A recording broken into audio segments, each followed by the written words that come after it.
Sorry, your cat decided to get on camera for once. Oh my gosh, you want to film Hello. her? We can add her in. If you want me to hold her. Hello everyone and welcome back to my channel! And this is our lovely Maine Coon kitty cat Zena. Oh, yeah. She doesn't want to be here. It's too bright for her. Come on, Papa. And now that I'm thoroughly covered in cat hair, right? Yep. Hello everyone and welcome back to my channel. Olga is here. For those of you who haven't yet, please subscribe to my channel. Please hit the bell as well to get the latest notifications about the videos I post out there for you guys. And let's go ahead and jump into today's video. I am going to be reviewing the ANASTASIA Beverly Hills limited edition Prism Palette, eyeshadow palette. And this is what she looks like. So this is a quite nice unicarton that it comes in, and I'm going to take her out. Actually, before I do that, let me show you all of the ones that I have from ANASTASIA Beverly Hills. Here we have the Modern Renaissance, we have the Subculture palette, and of course I have Prism. I do not have the one by Mario. I never had a chance to get it when it was available, and so now that it's gone, it's gone. So I don't have that one, unfortunately, but it would be kind of nice to have it, but it's limited edition. So I decided to make sure I snatched this one while it was still available. So I am going to be talking about the specs of this palette. We are going to do the swatches. As you can see, I am already wearing the eyeshadows on my eyes. I will talk about the way they apply as well, but let's go ahead and jump into the specs. So the ANASTASIA Beverly Hills Modern Renaissance... Seriously? Let's do this again, people. ANASTASIA Beverly Hills the Prism Palette retails for $42. I got it at Sephora. I ordered this on Sephora's website. 2-day shipping. I got mine. My shipping is free. This palette is cruelty-free. The shelf life of this palette is 6 months, which is the same as her other palettes. I keep my palettes way longer than 6 months. I cannot justify throwing them away in 6 months, especially if I keep them in a cool, dry place and they're stored in nice condition, and I take care of my palettes, so I do keep them way longer than 6 months. The palette itself is made in USA, meaning the eyeshadows are made in the USA, and the brush that the palette comes with, so I'm going to take Prism out of its box. This is what it looks like. And the brush is made in the People's Republic of China. And I have already removed the brush from right here. And I don't use these brushes, I just toss them out and I use my Wayne Goss brushes that I have. I find that the brushes that come with these palettes are not doing for me what they are supposedly supposed to do. So this is what Prism looks like. It has that same velvety, kind of a velvety finish that the other palettes have. I do like the way it feels. It is very nice. However, a lot of junk ends up on these palettes. It seems to attract lint, and since I do have 2 cats, it seems to attract that as well. With her other palettes, such as Modern Renaissance and Subculture. For instance, on the Modern Renaissance, it's a little bit harder to see lint because it's a lighter color, and with this color, again, it's harder to see some of the lint that it attracts because of the lighter color. However, I have noticed that this black one, it will show everything that it has attracted versus, in terms of lint and cat hair. So my solution to those of us who want to keep it in a pristine condition is basically use something like this and run it to pick up all the junk that has attracted itself onto. So that's one way to do it. The other thing that I actually do, as you have noticed, I kept all of the unicartons, And so when I'm not using the palette, when it's just sitting in my vanity, I keep the palettes in their unit cartons. I mean, I know it might be a little bit of a hustle to get things out and all of that, and you are keeping boxes and stuff like that, but I like to think of it as I'm not adding to the landfill with my boxes. And even though they are recyclable and all of that, I'm just keeping them, and I'm keeping my palettes nice, and that way they can look nice for me when I take them out. So this palette, just like her other Modern Renaissance and Subculture, contain 14 shadows, and the amount of the product you're getting is you are getting 0.7 grams or 0.02 ounces per shadow. That's the same as the other ones. I'm going to show you the swatches. When I swatch, I always prime my arm with the Urban Decay Primer Potion, and I'm cleaning my brush in between my swatches in the color switch.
So now that we have done the swatches and you can see it for yourself, when you look at the metallic shades, Lucid, and when you look at Dimension, so Lucid and Dimension underneath it, they swatch beautifully with the finger. That's because they're metallics. When you're trying to swatch them with a brush, they look like crap. And I know that a lot of times when I'm swatching them with a dense brush, they never perform for me, but that's not going to be, I'm not going to hold it against this particular palette. This is just something that is with metallic or foiled eyeshadows. So metallics usually apply better with the finger, or you have to use like a glitter glue, or you have to prime your lids real well before you apply them, and basically you have to pack it on, because when we're doing swatches, we're doing it like this. We're not really doing packing motion, and when you're packing metallic or something, you can actually build up to that intensity of the color. You can also wet your brush with like Fix Plus or something in order to get more intensity. So I'm not necessarily going to judge this palette just on the swatches. When I come up with my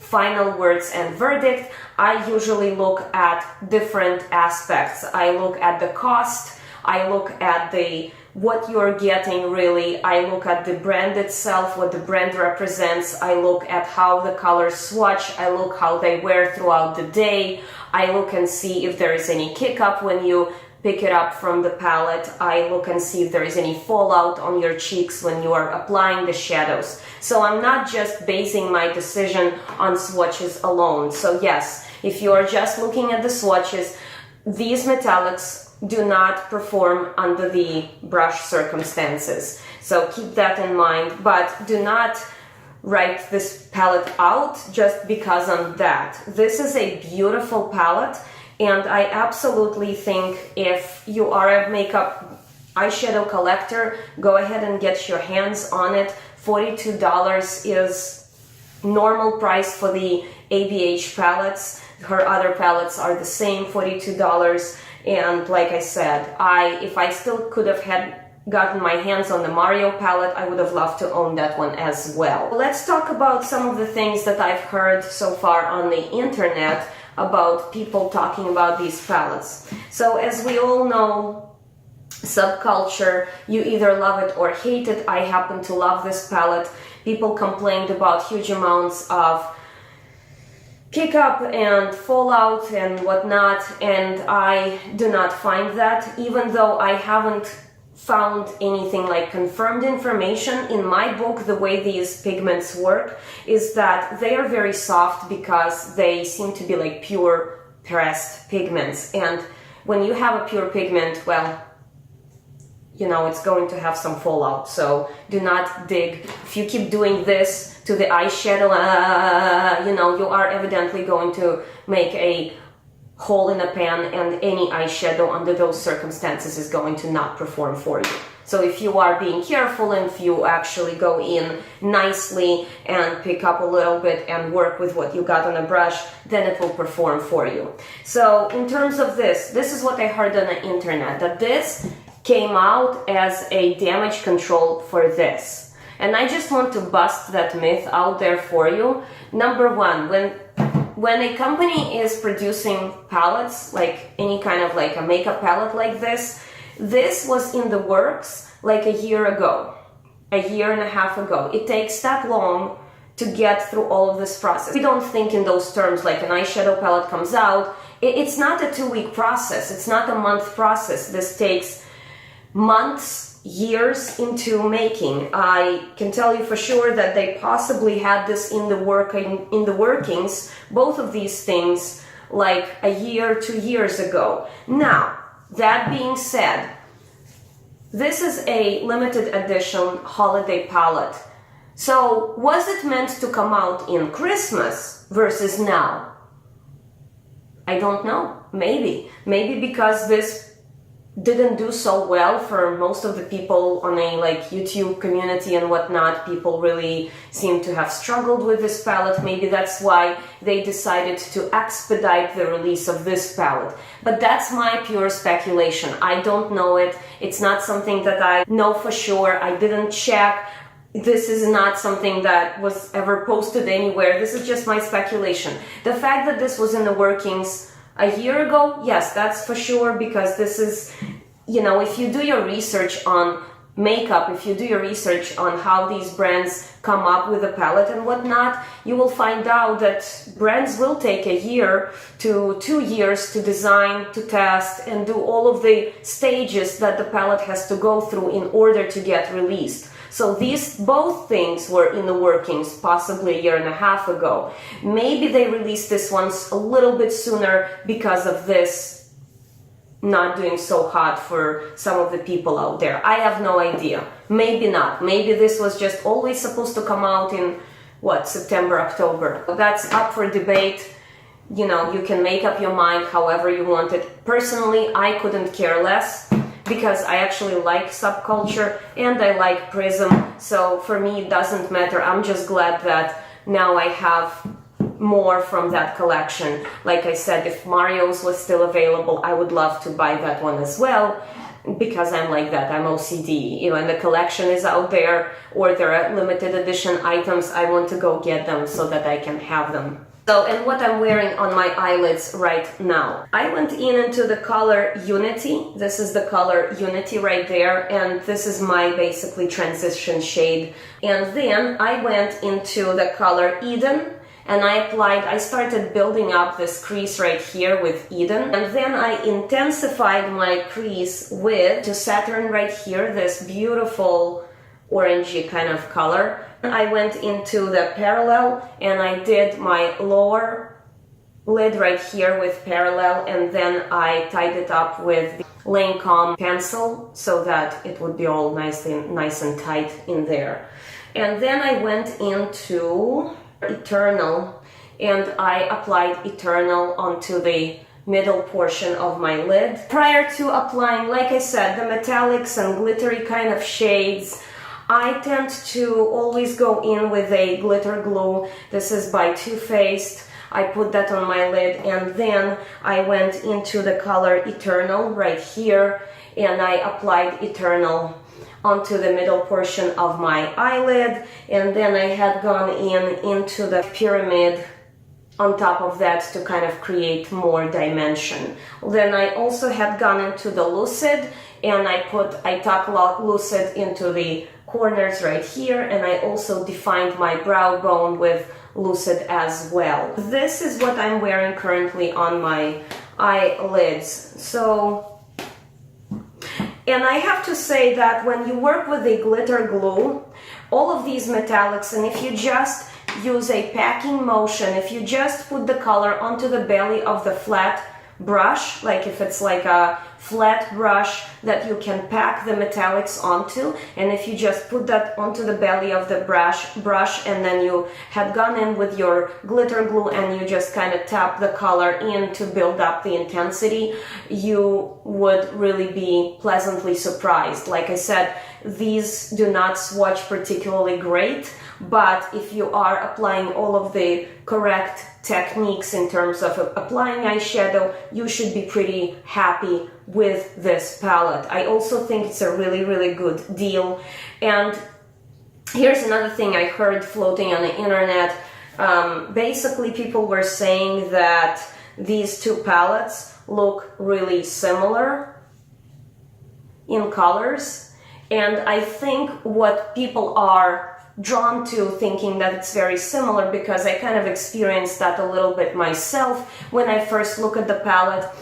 I think people are looking at these yellows right here. When you look at Edge and Sphere, maybe you can kind of see some similarities, although the colors are very, very different. This Edge is extremely warm. It's like an egg yolk type of situation going on. And then if you look at the Sphere, it is very bright, limey kind of yellow, so very different. Also, when you're looking at the greens here, these are matte, whereas if you were to, and by the way, I don't really see any greens, so there are some greens here which are matte, and this isn't even there, so the colors are very different here and there. Also, I think what people tend to notice is that Cube right there is Cube and Lucid are both, like, at the first glance they look white, and they're both at this corner,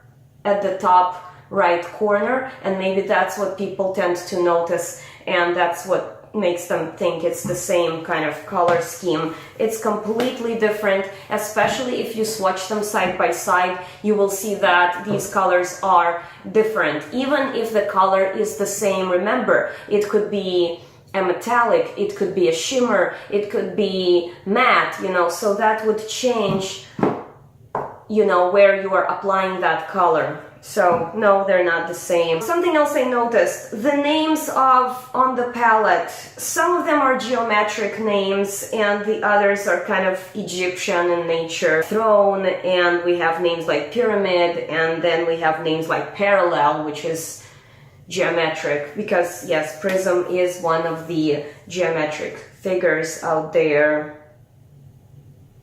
I do like the way the palette looks. It kind of reminds me of a evening out lady with like her little clutch, one of those that you take with you to the theater or something, and you have like your little lipstick in there and your binoculars, I don't know, and you're sitting at the box and watching some ballet. So it does speak to me, very festive, this kind of the edging done in gold, the letters in gold on black. That's very nice. I do like that. My final words and verdict. So this Anastasia Beverly Hills Prism Eyeshadow Palette is approved by Olga Guffey. I absolutely enjoyed working with it. There is really, if you are worried that it's going to be like Subculture in terms of the fallout, no, there isn't. These are much better pressed if that's your concern. Personally, I didn't find these to be bad at all, but people are concerned about that, so I am going to talk about it. So these are not going to give you any trouble whatsoever. You are going to enjoy it. And while it's still available, go ahead and go snatch it. It's gonna be gone, and if you are a collector of eyeshadows, you might regret that you haven't gotten your paws on it. Well, you still could. So anyways, the palette is approved by me. I absolutely love it, and possibly would rebuy it again, possibly get it for a friend or somebody. Anyways, and thanks very much guys for tuning in. I will see you all in my next video. I love you. Bye!